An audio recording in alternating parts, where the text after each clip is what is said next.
ಸ್ನೇಹಿತರೆ, ಇಂದಿನ ಸಂಚಿಕೆ ತುಂಬಾ ಮಾಹಿತಿಯುಕ್ತವಾಗಿದೆ. ಆದ್ದರಿಂದ ಕಥೆಯನ್ನು ಕೊನೆಯವರೆಗೂ ಕೇಳಿ ಸ್ನೇಹಿತರೆ. ಹಸಿವು ಬಾಯಾರಿಕೆ ನೀತಿ ಮತ್ತು ಅಸ್ಸಾಂನ 4 ಸಹೋದರಿಯರು ಇದ್ದರು. ಅಲ್ಲಿ ಒಂದು ವಿಷಯಕ್ಕೆ 4 ಸಹೋದರಿಯರ ನಡುವೆ ಜಗಳವಾಗಿತ್ತು. ನಾನು ದೊಡ್ಡವನಾಗಿದ್ದೇನೆ ಎಂದು ಹಸಿವು ಹೇಳುತ್ತದೆ.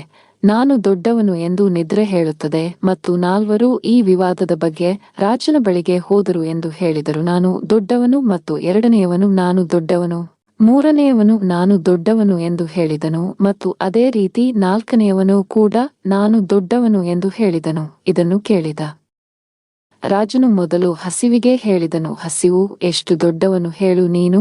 ಆಗ ಹಸಿವು ಎಂದಳು, ನನ್ನಿಂದಾಗಿ ಮನೆಯಲ್ಲಿ ಒಲೆಗಳು ಉರಿಯುತ್ತವೆ, ತಟ್ಟೆಯನ್ನು ಅಲಂಕರಿಸಿದಾಗ ನಾನು ತಿನ್ನುತ್ತೇನೆ, ಆದ್ದರಿಂದ ನಾನು ದೊಡ್ಡವನಾಗಿದ್ದೇನೆ. ರಾಜನು ತನ್ನ ಸೈನಿಕರಿಗೆ ಹೇಳಿದನು, ಇವತ್ತಿನಿಂದ ಯಾರ ಮನೆಯಲ್ಲೂ ಊಟ ಮಾಡೋದಿಲ್ಲ ಅಂತ. ರಾಜ್ಯದ ಮೂಲೆ ಮೂಲೆಗೂ ಹೋಗಿ ಆಮೇಲೆ ಹಸಿವು ಆದಾಗ ಏನು ಮಾಡ್ತಾನೋ ನೋಡೋಣ ಎಂದು ಆಜ್ಞಾಪಿಸಿದ. ಬೆಳಗಿನ ಜಾವ ಅವನಿಗೆ ಹಸಿವಾಗತೊಡಗಿತು. ಅವಳು ಅಲ್ಲಿ ಇಲ್ಲಿ ಆಹಾರ ಹುಡುಕಲು ಪ್ರಾರಂಭಿಸಿದಳು.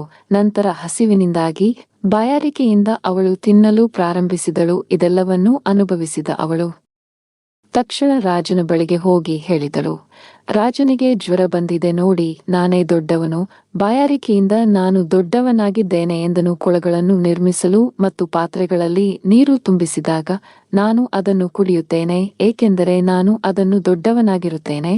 ಇದನ್ನು ಕೇಳಿದ ರಾಜನು ತನ್ನ ಸೈನಿಕರಿಗೆ ಅದನ್ನು ಘೋಷಿಸಲು ಆದೇಶಿಸಿದನು, ಯಾವುದೇ ಪಾತ್ರೆಗಳಲ್ಲಿ ನೀರು ತುಂಬಿಸಬೇಡಿ.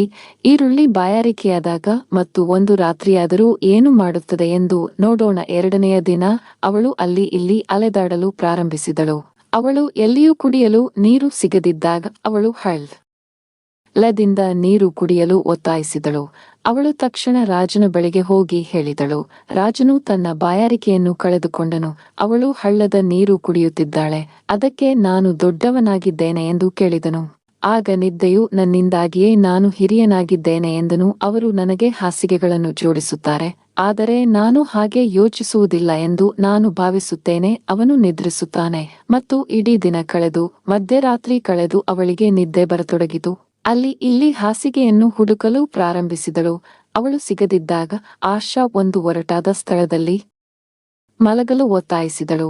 ಅವಳು ತಕ್ಷಣ ರಾಜನ ಬಳಿಗೆ ಹೋಗಿ, ರಾಜನಿಗೆ ನಿದ್ರೆ ತಪ್ಪಿದೆ, ಅವಳು ಹಾಸಿಗೆ ಇಲ್ಲದೆ ಒರಟಾಗಿ ಮಲಗಿದ್ದಾಳೆ. ಅದಕ್ಕಾಗಿಯೇ ರಾಜನು ಹೇಳಿದನು, ನೀವು ಹಿರಿಯರು, ಏಕೆಂದರೆ ಜನರು ಕೆಲಸ ಮಾಡುತ್ತಾರೆ, ನನ್ನ ಕಾರಣಕ್ಕಾಗಿ ನಾನು ಕೆಲಸ ಮಾಡುತ್ತೇನೆ ಮತ್ತು ದುಡಿಮೆ ಮಾಡುತ್ತೇನೆ, ಸಮಸ್ಯೆಗಳನ್ನು ಎದುರಿಸುತ್ತೇನೆ, ಆದರೆ ನನಗೆ ಭರವಸೆಯ ದೀಪವನ್ನು ನೀಡುವುದಿಲ್ಲ. ಇದನ್ನು ಕೇಳಿದ ರಾಜನು ತನ್ನ ಸೈನಿಕರಿಗೆ, ಯಾರು ಯಾವುದೇ ಕೆಲಸ ಮಾಡಬಾರದು, ಯಾರು ಯಾವುದೇ ಕಠಿಣ ಕೆಲಸ ಮಾಡಬಾರದು, ವ್ಯಾಪಾರ ಮಾಡಬಾರದು ಎಂದು ಘೋಷಿಸಲು ಆದೇಶಿಸಿದನು. ಭರವಸೆಯ ದೀಪವನ್ನು ಬೆಳಗಿಸಲು ಬಿಡಬೇಡಿ, ಅದು ಎಲ್ಲಿಗೆ ಹೋಗುತ್ತದೆ ಎಂದು ನೋಡೋಣ. ಆಶಾನಲ್ಲಿ ಭರವಸೆ ಮೂಡಿದಾಗ ಅವಳು ಅಲ್ಲಿಗೆ ಹೋದಳು. ಕುಮಾರನು ಮಾತ್ರ ಮಿನುಗುವ ದೀಪದ ಬೆಳಕಿನಲ್ಲಿ ಕೆಲಸ ಮಾಡುತ್ತಿದ್ದಳು. ಅವಳು ಅಲ್ಲಿಗೆ ಹೋದಳು. ಅವನ ಚಿನ್ನದ ದೀಪವು ಚಿನ್ನದ ಪದಗಳ ಅರಮನೆಯಾಗಿ ಮಾರ್ಪಟ್ಟಿದೆ. ಹಾಗೆಯೇ ನಿಮ್ಮ ಭರವಸೆಯೂ ಈಡೇರುತ್ತದೆ. ಭರವಸೆಯ ದೀಪವನ್ನು ಬೆಳಗಿಸುವ ಮೂಲಕ ನೀವು ಒಳ್ಳೆಯ ಕಾರ್ಯಗಳನ್ನು ಮಾಡುತ್ತೀರಿ. ಈ ಕಥೆಯನ್ನು ನೀವು ಇಷ್ಟಪಟ್ಟಿದ್ದೀರಿ ಎಂದು ನಾನು ಭಾವಿಸುತ್ತೇನೆ. ನಂತರ ಈ ವಿಡಿಯೋವನ್ನು ಲೈಕ್ ಮಾಡಿ ಮತ್ತು ಕಾಮೆಂಟ್ ಮಾಡಿ.